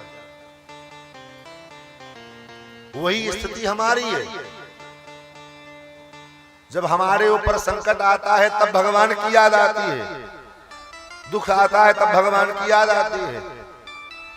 और जब शरीर स्वस्थ रहेगा, शरीर से हम प्रसन्न रहेंगे, किसी प्रकार का कोई रोग नहीं, कोई शोक नहीं, कोई दुख नहीं, कोई आदि व्याधि नहीं, तो उस स्थिति में हम भगवान को सबसे पहले भूल जाते हैं। घर में कोई बीमार पड़ जाए, ध्यान से सुनिएगा, जब घर में कोई बीमार पड़ता है तभी मंदिर की याद आती है, तब सब भगवान दिखाई पड़ने लग जाते हैं। और जब भगवान में घर में कोई उत्सव हो रहा हो, तो बेटे का ब्याह करना हो, बेटी का ब्याह करना हो, उपनयन करना हो, तो सबसे पहले भूलते किसको हो? भगवान ही को भूल जाते हैं। बेटे के ब्याह का निमंत्रण कार्ड छप के आया, फलाने का नाम लिखो, ये फलाने रिश्तेदार है, फलाने रिश्तेदार है, फलाने रिश्तेदार है। सबके निमित्त तो कार्ड छाप करके भेज देते, लेकिन कभी सोचा कि भगवान को भी, भगवान के निमित्त भी एक कार्ड मंदिर में भेज देते? नहीं। तो सुख की घड़ी में, प्रसन्नता की घड़ी में सबसे पहले हम किसी को भूलते हैं तो भगवान को ही भूल जाते हैं, और जब संकट का घड़ी आता है तब भगवान याद आते हैं। तो ऐसे ही देवताओं की दशा है। देवता लोगों को जब दैत्य लोगों का संहार करके भगवान चले जाते हैं, तब देवता लोग फिर जो है अपने स्वर्ग लोक में अमृत पी करके और महाराज मटर गश्ती शुरू करते हैं। तो भगवान सोचते चलो इतना इनका व्यवस्था लगाना जरूरी है। ठाकुर जी क्या करते हैं, विष्णु कर्णमलोद्भूतो, अपने कान के नीचे यूं ही रगड़ करके थोड़ा सा मैल निकला उसको फेंक दिया। वही क्या हुआ, दानवो मधु कैटभो, मधु और कैटभ नाम का दानव हो गया। और उन दोनों दानवों ने विचार किया कि भैया इस अथाह जल राशि में हम लोग खड़े हैं, इसका कोई न कोई आधार तो होगा। कौन आधार है? ये जल समुद्र, जल राशि, इसका भी कोई न कोई आधार होगा। बिना आधार के जो है आधेय का सुरक्षित रह पाना संभव नहीं है। कोई न कोई आधार तो है। तया ततमिदं तोयं तथाधारं च तिष्ठति, सा एव परमा देवी कारणं च तथामयो। कोई ऐसी शक्ति जो है जो हमारा आधार है। अब आखिर वो शक्ति कौन है, ये कैसे पता चले? ये चिंतन कर ही रहे थे उसी समय, एवं विबुध्यमानो तो चिंता विष्टो यदासुरो तदाकाशे सुतम ताभ्याम वाग्बीजम सुमनोहरम। इस बात की चिंता कर ही रहे थे कि कौन है वो शक्ति जिसके द्वारा हम लोग टिके हुए हैं, हमारा आधार कौन है। उसी समय आकाश में एक शब्द सुनाई दिया। वो शब्द क्या है? वाग बीज है। उसको वाग बीज कहते हैं। वाग बीज का कौन? वाग बीज कौन है? एंग। ये एंग शब्द अक्षर जो है ये उन मधु और कैटभ को पहले सुनाई पड़ा। एंग। अब उस एंग शब्द का अक्षर का जो है दोनों भाई दीर्घ काल तक उसी एंग का अनुसंधान करते रहे। एंग इस अक्षर को दीर्घ काल तक मन में इसका जप करते रहे। और जब जप करते रहे तो बहुत दिनों तक जप किया, तब जाकर के आकाशवाणी हुई, वरदान मांगा। वरम वाम वांछितम दैत्यो ब्रूतम परम सम्मतम ददामि परितुष्टास्मि युवयोस्तपसा किरा। तुम्हारी तपस्या से, तुम्हारे इस मंत्र का अनुष्ठान से हम प्रसन्न हैं, वरदान मांगा। इस बात को जब सुना तो दैत्यों ने कहा ठीक है वरदान दे दो। तो क्या चाहते हो? स्वेच्छया मरणम देवी वरम नो देहि सुब्रते। हे सुब्रते, हे देवी, आप यही वरदान दो मेरी मृत्यु अपनी इच्छा से हो। हम दोनों की मृत्यु अपनी इच्छा से हो। कोई मारना चाहे तो मरे नहीं। जब तक कि हम दोनों ना चाहें तब तक हमारी मृत्यु ना हो। देवी ने कहा ठीक है। वांछितम मरणम दैत्यो भवेत् कामत् प्रसादतः अजेयो दैव दैत्यैश्च भ्रातरो नात्र संशयः। अब तुम्हारा वो ब्रह्मा जी के पास पहुंच गए। कमल के आसन पर ब्रह्मा जी विराजमान थे। ब्रह्मा जी से कहा, ए बुढ़े बाबा, ये आसन छोड़ो, कुर्सी छोड़ो, क्योंकि इस कुर्सी के ऊपर बैठने के तुम अधिकारी नहीं हो, तुम योग्य नहीं हो। क्यों? वीर भोग्यमिदं स्थानम कातरोऽसि त्यजासु। जो वीर होगा वो इस स्थान पर बैठने का अधिकारी होगा, और तुम तो कायर हो। अगर तुम वीर हो तो आओ मुझसे युद्ध करो, अन्यथा यह स्थान छोड़ दो।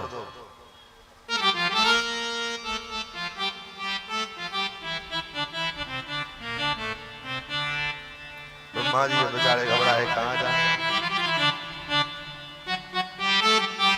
अब घबरा करके ब्रह्मा जी भागे भागे भगवान के पास गए। भगवान की स्तुति भगवान सो रहे थे।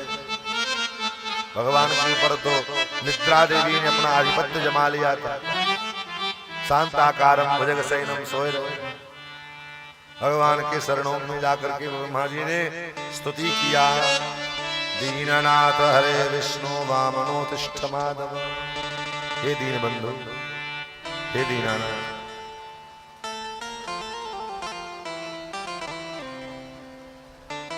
दीन दयाल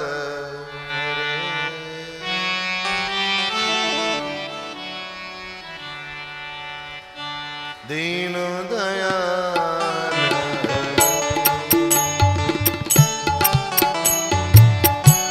दीन दयाल हरे दीन दयाल हरे दीन दयाल हरे नंद के लाल हरे दीन दयाल हरे नंद के लाल हरे दर्शन दीजे शरण लीजे दर्शन दीजे शरण लीजे दर्शन दीजे शरण लीजे दर्शन दीजे शरण लीजे प्रणत के पाल हरे दीन दयाल हरे प्रणत के पाल हरे दीन दयाल हरे दीन दयाल हरे भगत कृपाल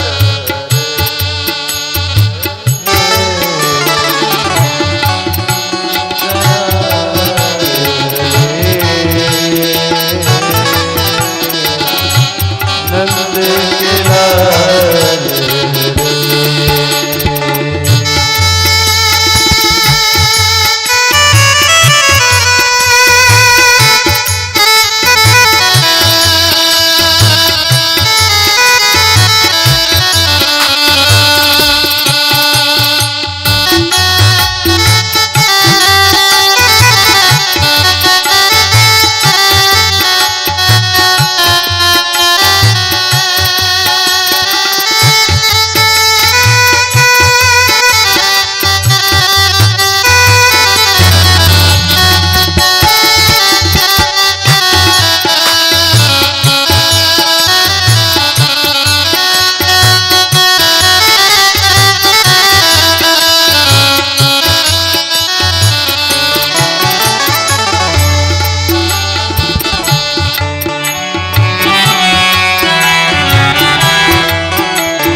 करता तुम ही कारण तुम ही करता तुम ही कारण तुम ही करता तुम ही कारण तुम ही करता तुम ही कारण परम कृपा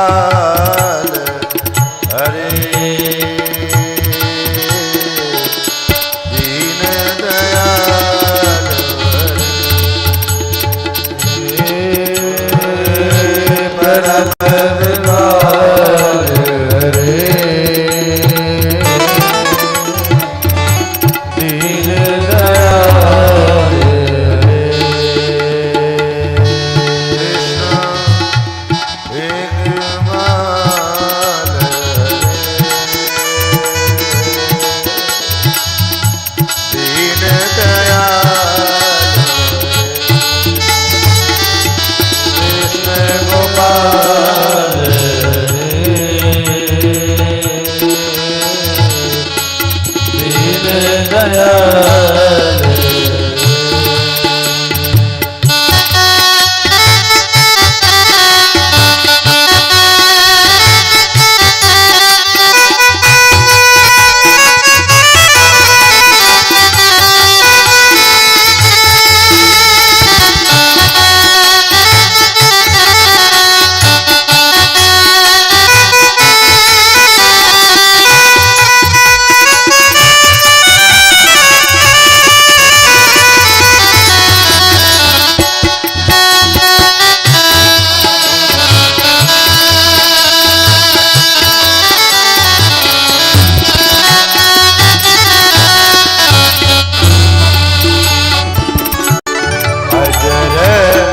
अमर है परम तत्व अमर परम तत्व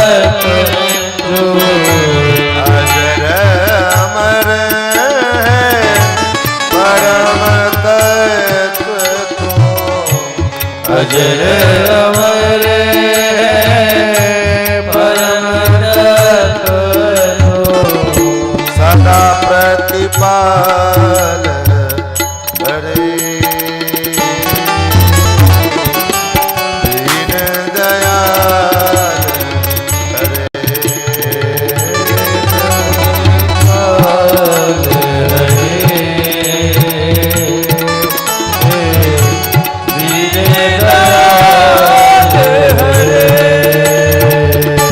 नंद के लाल हरे दीन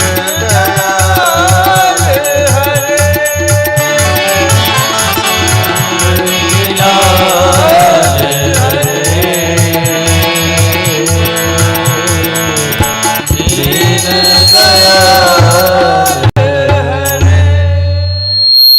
ब्रह्मा जी महाराज भगवान के पास आए। दीननाथ हरे विष्णु वामनोतिष्ठ माधव भक्तार्थम धृतिकेशम सर्वावास जगतपते। हे नाथ, हे दीनों के नाथ, हे हरे, हे विष्णु, हे प्रभु, आप उठो जगो। आप तो सर्वज्ञ हो, सर्वज्ञ सर्वलोकेषु सर्वशक्ति समन्विता। उत्तिष्ठोत्तिष्ठ देवेश दुःखनाशन पाहि माम्। हे देवेश, उठो आप, हम आपके शरण में आए हैं। दुःखनाशन पाहि माम्। बहुत प्रकार से ब्रह्मा जी ने स्तुति किया, लेकिन भगवान नहीं जगे। अब पीछे उस दैत्य पड़ा हुआ है मधुकैटभ, क्या करें? विचार्य मनसाप्येवं सक्तर्मे रक्षणे क्षमा या हे चेतनो विष्णु कृतोस्ति सुस्पंदवर्जितः। मन ही मन ब्रह्मा जी ने विचार किया, अब मैं उस आदि शक्ति का शरण ग्रहण करूं जिन्होंने भगवान विष्णु को अचेतन कर दिया है।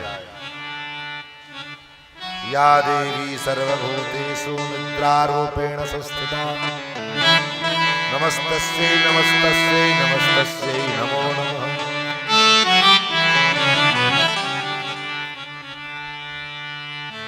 जिस शक्ति ने आप, हे निद्रा स्वरूपा, हे मां, आप देवी तमस्य जगतः किल कारणम। हे देवी, इस जगत का एकमात्र कारण आप हैं, जो मैंने वेदों की वाक्यों से जाना है। वेदों की वाक्यों से मैं यही समझ पाया हूँ, ज्ञातम मया सकल देवतो विलंब यद विष्णुरखिल लोक विवेक कर्ता निद्रावसं चक्रमितः पुरुषोत्तमोऽद्यः।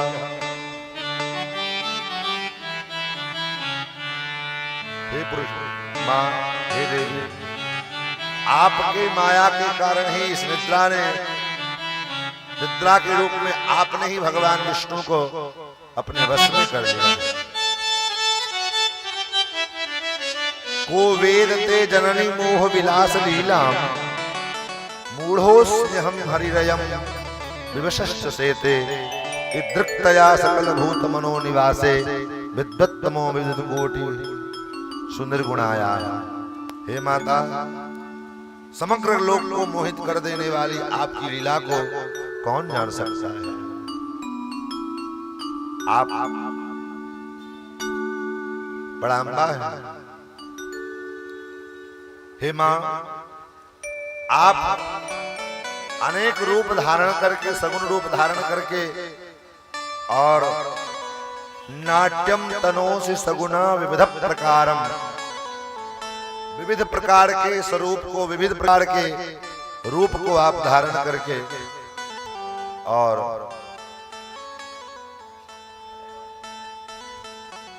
अनेक प्रकार की लीला करती हैं। देवी, आपके रहस्यमय कार्यों को सम्यक रूप से कौन जान सकता है। नो वेत्ति कोपि तव कृत विधान योगम ध्यायन्ति याम मुनिगणाम नियतम त्रिकालम संध्येति नाम परिकल्प गुणान्भवम्। मुनिगण लोग संध्या नाम से आपको, आपके गुणों को परिकल्पित करके तीनों समय, प्रातः काल, संध्या, मध्याह्न काल और सायंकाल संध्या आपका ही वंदना करते हैं। हे देवी, हे जगदम्बे, आपकी जय, आपकी जय। आप इस दुष्ट का वध करने में हमारी सहायता करें, आप कृपा करें। उत्तिष्ठ देवी कुरु रूप मिहाद्भुतत्वं माताम तिमो जहसि अच्छसि बाल लीले। हे देवी, अब आप उठ जाइए और अपना अद्भुत रूप धारण करें। हे मां, आपकी बाल लीला कारिणी, आप अपनी इच्छानुसार चाहे मुझे मार दें अथवा इन दोनों दैत्यों को मार दें। आपकी इच्छाओं की ब्रह्मा का वध हो जाए तो कोई बात नहीं, और नहीं आप चाहती हो कि ब्रह्मा बच जाए, सुरक्षित रहे, सृष्टि का विस्तार करने में मैं संलग्न रहूं, इसके लिए दैत्यों को मरना पड़ेगा। और ये दैत्य तभी मरेंगे जब आप भगवान विष्णु को अपनी योग माया से मुक्त करेंगे। इस प्रकार से जब ब्रह्मा जी ने माता देवी की स्तुति की है, जगदम्बा की स्तुति किया, एवं स्तुता तदा देवी तामसी तत्र वेदसा विस्मृत्यं हरिदेहातो संस्थिता पार्श्वस्तदा। ब्रह्मा जी की स्तुति करते हैं, वो देवी निद्रा के रूप में जो ब्रह्मा जी भगवान विष्णु के ऊपर में व्याप्त थी, सो उनका शरीर छोड़ करके और सामने प्रकट होकर के निद्रा देवी प्रकट हो गई। त्यक्तांगानि च सर्वाणि विष्णोरतुल तेजसः निर्गता योग निद्रासा नासाय च तयोस्तदा। उन दोनों दैत्यों का वध करने के उद्देश्य से देवी निद्रा के रूप में भगवती जो भगवान के ऊपर विद्यमान थी, सो निद्रा के रूप में प्रत्यक्ष प्रकट होकर के, और जैसे ही निद्रा के प्रभाव से भगवान विष्णु मुक्त हुए तो चैतन्य अवस्था को प्राप्त हुए, और चेतना आते ही भगवान उठ करके खड़े हो गए।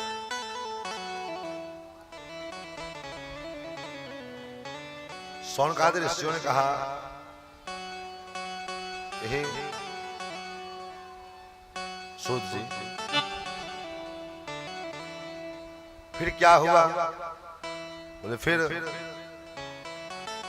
भगवान खड़े हुए और उस मधु और कैटभ दैत्य से 5000 वर्षों तक भगवान ने युद्ध किया उसी समुद्र में।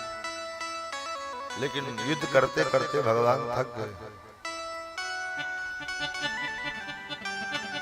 थक गए।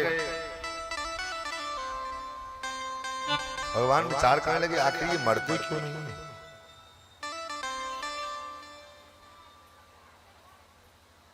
क्या कारण है? क्या करूं मैं इनका? इनसे युद्ध करते करते तो मैं अब थक गया। शांते भीते त्यक्त शस्त्रे। भगवान थक करके चूर हो गए, बैठ गए, क्योंकि वो दो भाई थे। एक भाई युद्ध करे तो एक भाई विश्राम करे, फिर वो जब थक जाए तो दूसरा भाई खड़ा हो जाए युद्ध करने के लिए, और भगवान तो अकेले लड़ रहे हैं। विष्णु भगवान तो अकेले लड़ रहे थे। पंचवस्त्र वर्ष सहस्राणि यदा जातानि युद्धता हरिणा चिंतम तत्र कारणं मरणं तयो। फिर भगवान मन में विचार किया कि आखिर क्या कारण है, कैसे मरे, मेरा वो पराक्रम, मेरा वो बल कहाँ चला गया। ये दोनों मुझसे लड़ते हुए भी स्वस्थ हैं और मैं अब थक गया हूं, क्या करूं। भगवान ने विचार किया अब इनसे युद्ध करके इनको पराजित नहीं किया जा सकता, अब इनके साथ बुद्धि से, इनको बुद्धि के द्वारा परास्त करना पड़ेगा। तो क्या करना चाहिए। इधर भगवान चिंतित हैं और मुझे जब भगवान का मजाक उड़ा रहा है, आओ युद्ध करो हमसे, अन्यथा मेरी शरण में आ जाओ और मैं तुझे वरदान दे दूंगा, मेरा भगत बन जाओ, मेरा चेला बन जाओ, मैं तुझे और छोड़ दूंगा। भगवान विचार कर रही है। भगवान ने कहा देखो भाई, तुम लोग तो बारी बारी से विश्राम कर लेते हो और मैं अकेले 5000 वर्षों से तुम्हारे साथ लड़ रहा हूं, थोड़ा विश्राम करने का अवसर तो दो। कृतम विश्रमणम मध्ये युवाभ्याम च पुनः पुनः तथा विश्रमणम कृत्वा युद्धेयं नात्र संशयः।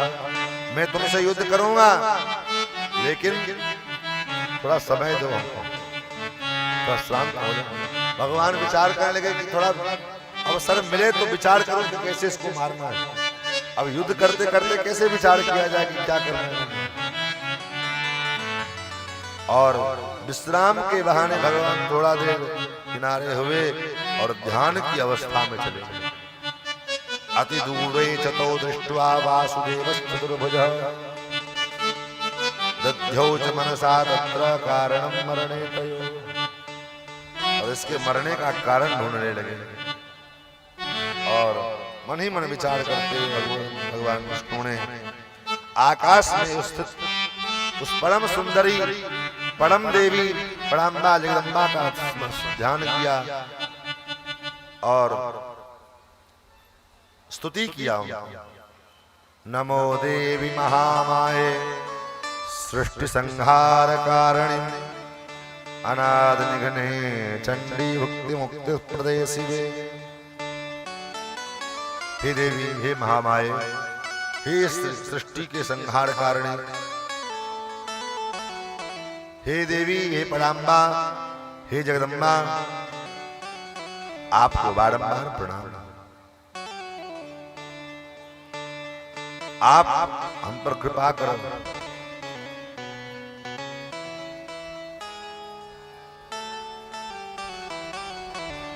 स्तवन किया। आइए कथा के मध्य में, वैसे तो समय नहीं मिल पाता है, लेकिन एक भाव बाबा विद्यापति के भाव का अनुभव करते हुए मां के चरणों की वंदना। सिंह पर एक कमल ताहि ऊपर भगवती। सिंह पर एक कमल राज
रूप सुंदर भगवती शंख गहि गहि चक्र गहि खड्ग ले विराजती शंख गई गई चक्र गई गई खड्ग लेके विराजती सिंह पर एक कमल तारी ऊपर भगवती सिंह पर के कमल राजी तारी ऊपर भगवती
शोणित दात मढ़ावती शोणित दात मढ़ावती शोणित गट गट विभत जोगी विकट रूप दिखावती शोणित गट गट विवत जोगी विकट रूप दिखावती सिंह पर एक कमल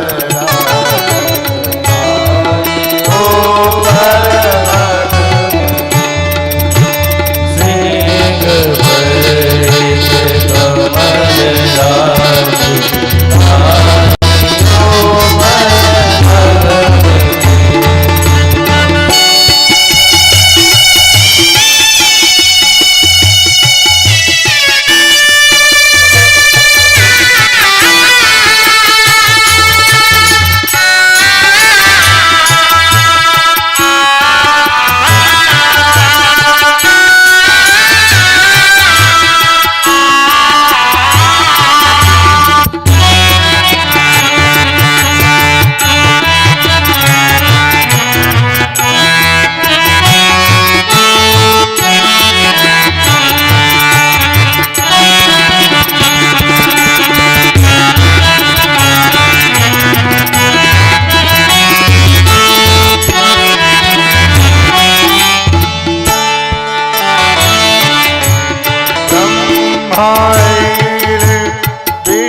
शिव जी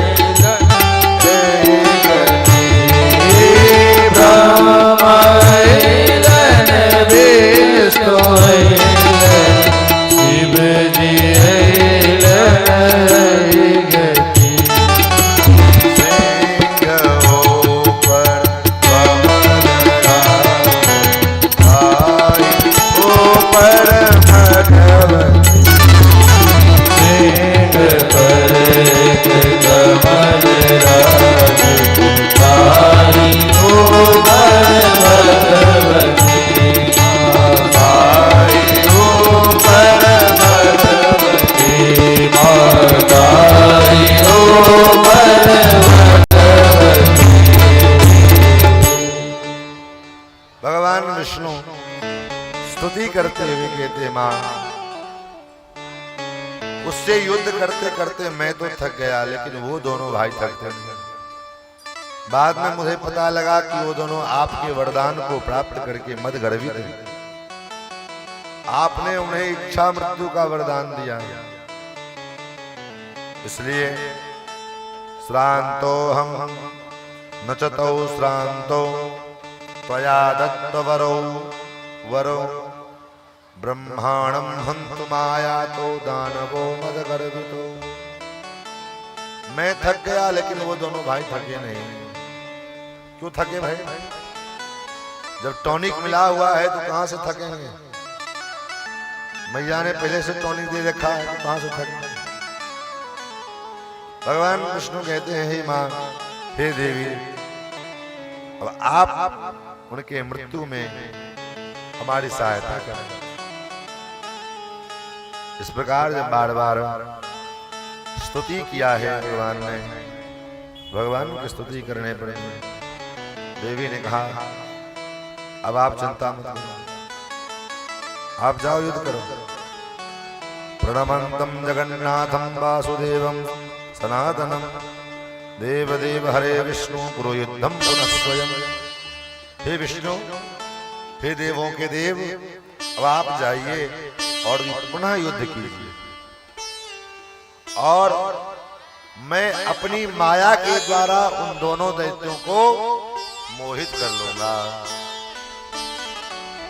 मोहिष्याम्य हम नूनम दानवो वक्रया दृशा। उन दोनों को मैं मोहित कर लूंगा। फिर तो संग्राम स्थान में भगवान पधारे और भगवती महामाया मोहिनी रूप धारण करके लटकती झटकती सुंदर यौवन स्त्री का युवती बनकर के भगवती महालक्ष्मी रणांगण में युद्ध के मैदान में पहुंची। अपने नेत्रों के कटाक्ष से उन दोनों दैत्यों को ऐसा घायल किया है महाराज।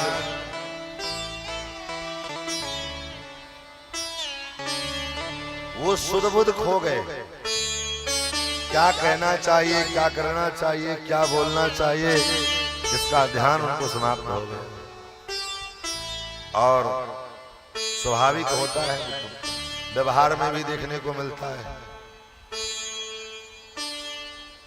जहां सुंदर कन्या दिखाई पड़ जाए तो आजकल के जो लड़के होते हैं मनचले लोग, अपना इंप्रेशन दिखाने के लिए उसके सामने, हमारा इंप्रेशन बढ़े इसके सामने, अपना बड़प्पन झाड़ते हैं, हम ऐसे हम ऐसे। उसी क्रम में जब माया भगवती को जान करके भगवान विष्णु ने कहा क्यों थक गए युद्ध से, तो आ जाओ मेरी शरण में, माफ कर दूंगा, छोड़ दूंगा तुझे। इसको लगा रहे कि मेरा तौहीन कर रहा, मुझे मेरा बेइज्जती हो रहा। अरे तू क्या मुझे क्षमा करेगा? अब देवी को, उसको तो लगा कि देवी के सामने हमारी बेइज्जती कर रहा है। उनको इम्प्रेस करने के लिए इसने जोश में होश खो गया और दोनों मधुकैटभ दोनों ने कहा अरे तुम क्या मुझे मारोगे, तुम क्या मुझे माफ करोगे, आ जाओ मेरी शरण में, मैं तुझे माफ कर दे, मांगो मुझसे क्या चाहते हो। तुम्हारी युद्ध कला से मैं प्रसन्न हूं, वरदान मांगो। भगवान ने कहा वरदान मांगूंगा, जो दो मांगूंगा दोगे? बोले हाँ। तो भगवान ने कहा ठीक है, मेरी यही इच्छा है। भगवान ने कहा तुम दोनों भाई मेरे हाथे मर जाओ, यही मैं वरदान चाहता हूं। तुम दोनों भाई मेरे हाथों मर जाओ, यही वरदान चाहिए मुझे, दोगे? अब तो बेचारा चक्कर में फंसा, इंप्रेशन झाड़ने के चक्कर में फंस गया बढ़िया से। अब कैसे कहे कि नहीं देंगे? इधर जो है देवी जी खड़ी हैं, वो क्या सोचेंगे कैसा पुरुष है। तो फिर इसने अपना दिमाग लगाया इसने सोचा यहाँ तो केवल जल ही जल है, पानी पानी है। इसने शर्त रख दिया, मैं मरूंगा तो तुम्हारे हाथों से, लेकिन मुझे जल के ऊपर ले जाकर के, जल के ऊपर मारो जहां जल ना हो। मैं जल पे नहीं मरना चाहता। निर्जले विपुले देशे हनस्व मधुसूदन। हे मधुसूदन, बिना जल के निर्जल प्रदेश में आप मेरा वध करो। भगवान ने कहा ठीक है। भगवान ने स्मृत्वा चक्रम तदा विष्णुस्ताउवाच हसन्महे हन्यत्वाम महाभागो निर्जले विपुले स्थले। और भगवान ने अपने सुदर्शन चक्र का स्मरण किया। सुदर्शन चक्र का स्मरण करते ही पूरा जल सुदर्शन जी के नीचे आ गया और जल कहीं दिखाई नहीं पड़ा। क्यों? क्योंकि सुदर्शन चक्र के सुदर्शन में 1000 अड़े लगे और सुदर्शन जी के एक अड़े में करोड़ों सूर्य का जो ताप होता है उतना ताप एक अड़ा में होता है। आप विचार करिए, इस समय जो धूप निकल रहा है दोपहर में कितना कड़ा होता है, और ऐसे ऐसे 1 करोड़ सूर्य का ताप सुदर्शन जी के एक अड़े में है और ऐसे सहस्रार है। जल कहाँ रहेगा?